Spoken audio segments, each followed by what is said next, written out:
Buenos días, chicos. El día de hoy vamos a trabajar el tema de la vulnerabilidad frente a los desastres.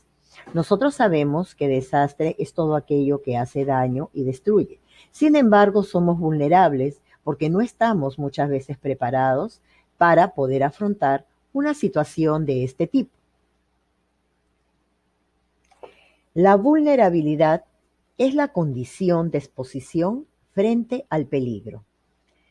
Podemos definirla como la poca o nula capacidad de una persona o grupo de personas para anticiparse ante este evento.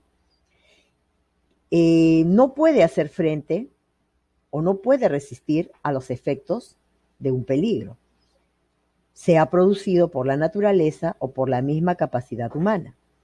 La vulnerabilidad es variable y existen, ¿no?, factores que pueden aumentar o disminuir la condición de vulnerabilidad ante el peligro. Y esto lo generan los desastres, ¿no es cierto? ¿Qué son los desastres? Son hechos producidos por fenómenos naturales o provocados por las acciones del ser humano que afectan negativamente a la vida, al ambiente o a los medios de subsistencia, ¿no? A los medios de subsistencia, como pueden ser, por ejemplo, las inundaciones, los terremotos, los tsunamis, las inundaciones. Los mayores desastres producidos por el hombre, por ejemplo, son los incendios, los derrames químicos, los accidentes industriales, los accidentes aéreos, ¿no?, en los trenes también, y los de tránsito, ¿no? Estos se dan generalmente por causa del hombre. ¿Cuáles son los factores de la vulnerabilidad? La vulnerabilidad aumenta y disminuye por los siguientes factores. Tenemos el principal, que es la ubicación geográfica. De acuerdo al lugar donde estás, también serás vulnerable, ¿no? Generalmente en las ciudades donde se produce mayor destrucción, hay mayor cantidad de muertes, ¿no? Porque lamentablemente es así, ¿no? En cambio, de repente en la sierra es menos la destrucción de las casas, pero quizás haya menos muertes porque están a campo abierto, ¿no? Hay menos zona de peligro. Un segundo factor serían las condiciones económicas.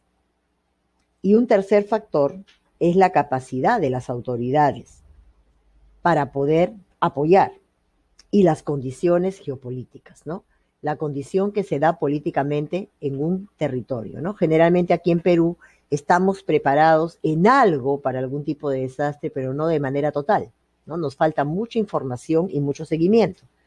Para identificar estos factores que permiten realizar acciones de prevención que buscan disminuir el riesgo de la ocurrencia o el grado del impacto de un desastre.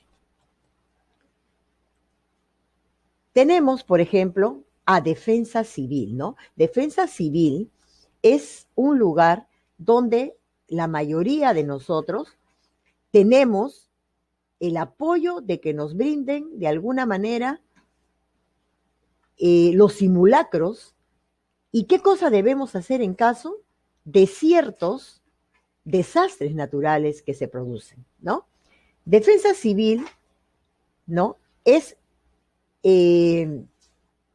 ¿cómo les puedo explicar? Busca organizar a la población civil para prevenir y responder a la emergencia de los desastres naturales y los ocasionados también por el ser humano.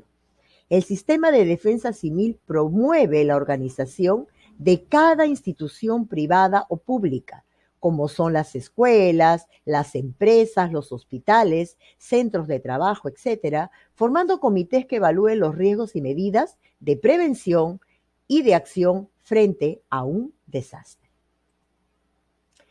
Debemos tener siempre una mochila de emergencia.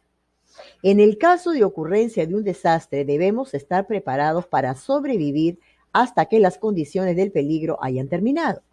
Por eso es necesario contar con una mochila de emergencia que contenga alimento, abrigo, dinero, una linterna pilas, una radio a pilas, artículos de higiene y medicamentos que han sido prescritos por motivo de salud, ¿no? Es importante. ¿Qué es la educación para la gestión de riesgos? Las tres grandes funciones que deben cumplir para una buena gestión de riesgos antes de los desastres son, primero, formar integralmente a los estudiantes para que adquieran la conciencia y sean sujetos de la prevención del riesgo. Segundo, ofrecer a los estudiantes las condiciones de seguridad necesarias para estar preparados en caso de ocurrir algún evento adverso en horas de colegio, ¿no? Un temblor en el colegio y se acuerdan que hemos hecho simulacros de cómo evacuar una zona, de eso se trata, ¿no? Tercero, acatar las indicaciones del Sistema Nacional de Defensa Civil para contribuir en tareas de reducción de riesgo y atención a los desastres que puedan suceder. Ahora, vamos a hablar un poco del cambio climático y los desastres naturales. El planeta siempre ha tenido un clima variable a causa de diversos fenómenos naturales. Sin embargo, todos somos testigos que en las últimas décadas se han producido alteraciones y se ha intensificado la fuerza de estos fenómenos. A esta situación se le conoce como cambio climático y es producido por las actividades humanas que contaminan la Tierra. El Grupo Intergubernamental de Expertos sobre el Cambio Climático, IPCC, es la entidad internacional que se encarga de analizar de forma exhaustiva y objetiva la información científica y socioeconómica para entender las consecuencias y riesgos del cambio climático. Este organismo ha determinado que se ha generado un aumento significativo de la probabilidad de que se produzcan desastres naturales, además de fenómenos climáticos externos.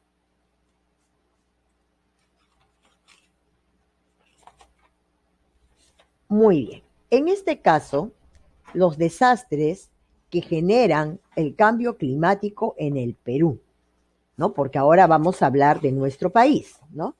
¿Qué es lo que nos dice esto? Dice, los factores que nos hacen aún más vulnerable a los desastres naturales debido al cambio climático son, primero, que el Perú es uno de los países con mayor biodiversidad y gran parte de nuestra economía se basa en esta condición. Por ejemplo, si una sequía o inundación azotara el país, tanto la ganadería como la agricultura se verían seriamente afectados. Segundo, nuestro país se encuentra en vías de desarrollo, por lo que no disponemos de todos los recursos económicos y tecnológicos para hacer frente a los desastres naturales. Las medidas que nosotros como ciudadanos podemos realizar para disminuir el avance del cambio climático son ahorrar en energía eléctrica, ahorrar el agua que usamos, reciclar la basura que generamos, plantar un árbol, entre otras más. Ahora yo pregunto, ¿qué acciones se te ocurren a ti para contribuir con nuestro planeta y frenar el cambio climático? Te dejo con esta interrogante para luego trabajar en nuestra clase. Espero que te haya servido esta explicación y nos estamos viendo en un momento. Bye.